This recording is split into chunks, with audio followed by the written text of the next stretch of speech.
Hello mga buddies! So, nandito nga tayo sa Clark International Airport. Ayan. So, susunduin natin ang aking mother dear. Ayan. Ang long na itong parking nila guys. Oh. At ayan nga si Mahal. Napakainit eh.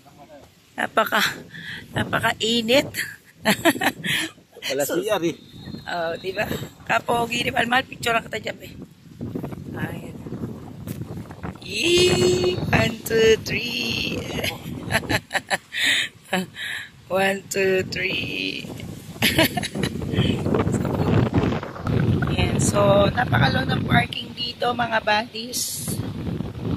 At timing na timing ang aking pagsunto sa aking mudra at sa aking kapatid.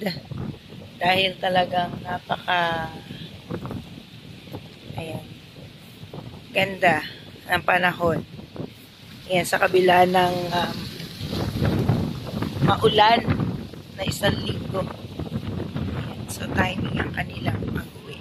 Kaya naman, habang ako'y nag-iintay, ayan, so enjoy tayo dito sa pag-ibig. Oh, ang sarap ang lamig. Ang sarap.